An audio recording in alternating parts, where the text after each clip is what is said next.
नमस्कार, जय हिंद। जैसे कि प्रीवियस क्लास में अपन क्वेश्चन नंबर 13 तक कंप्लीट कर चुके थे, है ना।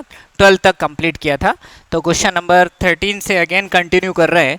क्वेश्चन नंबर 13 देखिए। क्वेश्चन नंबर 13 में क्या पूछा गया है आपसे। आपको इंटीग्रेट करना था x cube minus x square plus x minus one divided by x minus one D x. Okay, इसे आपको क्या करना था, इंटीग्रेट करना था। तो इस क्वेश्चन की ओर बढ़ें। पहले आप इसे समझ लीजिए। न्यूमरेटर डिनोमिनेटर वाला ऐसा तो कोई हमारे पास फॉर्मूला है नहीं, तो हम क्या सिंप्लीफाई कर सकते हैं उस पर आपको फोकस करना चाहिए। यहाँ पर देखें तो x माइनस वन अगर रिमूव हो जाए तो हमारी प्रॉब्लम सॉल्व हो जाए। तो मैं न्यूमरेटर में से एक्स स्क्वायर कॉमन लिया इन दोनों टर्म में से, तो अंदर क्या बचा, x माइनस वन। इसमें से क्या कॉमन लिख सकता हूँ, x माइनस वन और डिवाइडेड बाई कितना, x minus one into d x है। अब यहाँ पर दोनों में से कॉमन क्या लिख सकते हैं आप, x माइनस वन, अंदर क्या बचेगा, x square plus one into d x divided by x minus one. X minus one से एक्स माइनस वन को कैंसिल कीजिए, रिजल्ट होगा x square plus one into d x. तो अब इंटीग्रेशन आपको किसका कर देना है, एक्स स्क्वायर डी एक्स का, प्लस किसका कर देना है, वन इंटू डी एक्स का। तो आप यहाँ पर देखेंगे एक्स स्क्वायर का इंटीग्रेशन होगा एक्स क्यूब बाई थ्री और वन का इंटीग्रेशन होगा एक्स प्लस कितना सी। ठीक है, ये इसका इंटीग्रेशन हो जाएगा। क्लियर है, बिल्कुल सिंपल अप्रोच। आपको क्या करना था, उसे इंटीग्रेट करना था, तो इंटीग्रेट करने के लिए आपने सिंपल अप्रोच का उपयोग किया। सेकंड है, नेक्स्ट है मतलब 14, क्वेश्चन नंबर 14 आपको इंटीग्रेट करना है one minus x multiplied with root x d x का। ओके, वन माइनस एक्स का इससे मल्टीप्लाई करना है। अगेन प्रोडक्ट के लिए हमारे पास कोई अलग से फॉर्मूला तो होता नहीं है, तो प्रोडक्ट के लिए कोई फार्मूला नहीं होता है तो कोई बात नहीं, बट सिंप्लीफाई तो कर सकते हैं। कैसे सिंप्लीफाई करें, इसे सिंप्लीफाई करने के लिए आपने क्या किया, हम इसे अंदर मल्टीप्लाई कर सकते हैं। इसे आप क्या कर सकते हो, अंदर मल्टीप्लाई कर सकते हो। ओके, तो मैं अंदर इसे मल्टीप्लाई कर रहा हूँ, तो ये हो जाएगा root x minus x root x into कितना, डी एक्स। ठीक है, एक्स की पावर कितनी, वन बाई टू, माइनस ये one by two plus one कितना ऐड हो गया, थ्री बाई टू। दोनों को सेपरेट कर दीजिए, एक्स की power one by two d x minus x की power three by two d x. तो one by two plus one कितना, थ्री बाई टू एक्स की power n plus one divided by n plus one minus three by two plus one कितना, five by two divided by five by two plus c. तो यहाँ से आप अगर इसे calculate करते हैं तो क्या मिला, टू बाई थ्री एक्स की power three by two minus कितना, टू बाई फाइव एक्स की power five by two plus c. ये आपका आंसर होगा। ठीक है, बिल्कुल सिंपल अप्रोच पे आपने काम किया है ना। उसे अंदर मल्टीप्लाई कर दिया और मल्टीप्लाई करने पे देखिए आपको क्या मिला, ये सिंपल सी वैल्यू मिल गई। ठीक, क्लियर। जो बाहर लिखा हुआ था उस वैल्यू को आपने क्या कर दिया, अंदर मल्टीप्लाई कर दिया। सेम इसी के पैटर्न पर नेक्स्ट क्वेश्चन भी है। क्वेश्चन नंबर 15 की हम बात करें, हमें इंटीग्रेट करना है root x three x square plus two x plus three plus two x plus three कितना, d x. Okay, same approach, multiplication के लिए कोई अलग से फॉर्मूला डिफाइन नहीं होता है, तो हम इसे क्या कर देंगे, अंदर मल्टीप्लाई कर देते हैं। तो आप इसे अंदर मल्टीप्लाई कीजिए। आपने क्या किया, इसे अंदर मल्टीप्लाई किया। मल्टीप्लाई करेंगे तो three x square root x होगा, then two x root x होगा plus three root x d x होगा। ओके, तो यहाँ पर x की power three, two plus one by two कितना हो जाएगा, five by two, two one by two plus one three by two, three x की पावर कितना, one by two into d x. Integration sign को operate और directly integrate कर दीजिए। x की power five by two plus one कितना, seven by two divided by seven by two, two x की power three by two plus one five by two divided by five by two plus three x की power one by two plus one three by two divided by three by two plus c.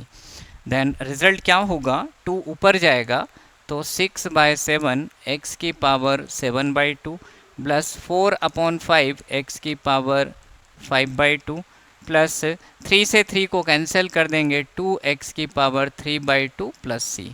ये आपके सामने result होगा। ठीक है, तो इसके basis पर आप देख सकते हैं इसका आंसर आपको कितना मिलेगा। ये सिंपल सी अप्रोच रहेगी, इसके बेसिस पर आप इसकी वैल्यू कैलकुलेट कर सकते हैं। ओके, नेक्स्ट क्वेश्चन की बात करें, है ना, तो ये सिंपल अप्रोच पे था जिसके बेसिस पे आपने इसे सिंप्लीफाई किया। नेक्स्ट क्वेश्चन है 2x, अगला क्वेश्चन है हमारे पास 2x minus 3 cos x e की पावर x dx। ओके, इस वैल्यू को आपको इंटीग्रेट करना है, इसकी वैल्यू फाइंड आउट करनी है। तो कैसे इंटीग्रेट करेंगे, आप सेपरेट कर दीजिए 2x dx minus 3 cos x dx plus e की पावर x dx। इसे आपने सेपरेटली इंटीग्रेट किया तो 2x का x square by 2, 3 cos x का डिफ्रेंसिएशन क्या होता है, sin x। cos x किसका डिफ्रेंसिएशन होता है, sin x का, और e की पावर x का e की पावर x प्लस c। 2 से 2 को cancel, x square minus 3 sin x plus e की पावर x प्लस c आपके पास रिजल्ट होगा।